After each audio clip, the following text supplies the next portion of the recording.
రాయలసీమ అంటే ఫ్యాక్షన్ అంటే రాయలసీమ అని అపోహలు ఉన్నారు చాలా మంది. అసలైన రాయలసీమ చరిత్ర అంటే ఏంటో నేను చెప్తా వినండి మిత్రమా. విజయనగర సామ్రాజ్యంలో రత్నాలను రాసులుగా పోసి ఏలిన రాయల వారి సీమ ఇది రాయలసీమ. రాయలసీమ అంటే రక్తాలు కాదు రత్నాలు. రాయలసీమ అంటే ఫ్యాక్షన్ కాదు, ఫైర్ ఆఫ్ లెగసీ. అఖిలాండ కోటి బ్రహ్మాండ నాయకుడు ఆ శ్రీనివాసుడు కొలువు తీరిన పుణ్యక్షేత్రం రాయలసీమ. అష్టాదశ శక్తిపీఠాల్లో ఒకటైన శ్రీశైలం భ్రమరాంబిక అమ్మవారు పుణ్యక్షేత్రం రాయలసీమ. మల్లన్నగా ప్రసిద్ధిగాంచిన ఆ మహాదేవుడి నిలయం రాయలసీమ. శివుడి వాహనం నందీశ్వరుడు కొలువుదీరిన పుణ్యక్షేత్రం యాగంటి రాయలసీమ.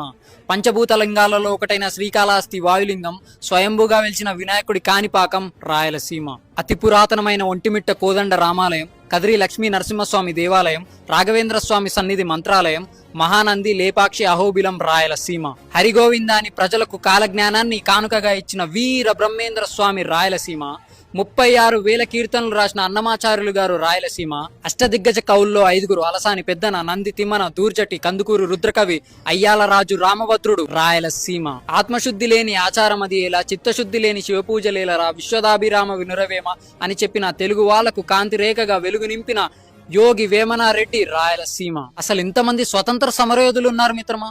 తొలి స్వతంత్ర సమరయోధుడు ఉయ్యాలవాడ నరసింహారెడ్డి గారు రాయలసీమ. ఎన్ని ఆటంకాలు ఎదురైనా గాని స్వతంత్ర సాధనకు, మహిళా హక్కుల పరిరక్షణకు, విద్యాభివృద్ధికి జీవితాంతం కృషి చేసిన ఆదర్శ మహిళా మూర్తి కడప రామసుబ్బమ్మ గారు రాయలసీమ. స్వతంత్రోద్యమంతో పాటు స్త్రీల అభ్యుదయాల కోసం కృషి చేసి, పక్షవాతం వచ్చినా కూడా భయపడకుండా స్వతంత్ర సంగ్రామంలో పాల్గొంటూ స్త్రీల అభ్యుదయాల కోసం పాటుపడుతూ కృషి చేసి తన వంతు దేశ సేవా కార్యక్రమాలు అందించిన దేశ సేవిక వేదాంతం కమలాదేవి గారు రాయలసీమ. ఈ స్వతంత్ర సంగ్రామ వీరగాథలు మరెన్నో ఉన్నాయి మిత్రమా.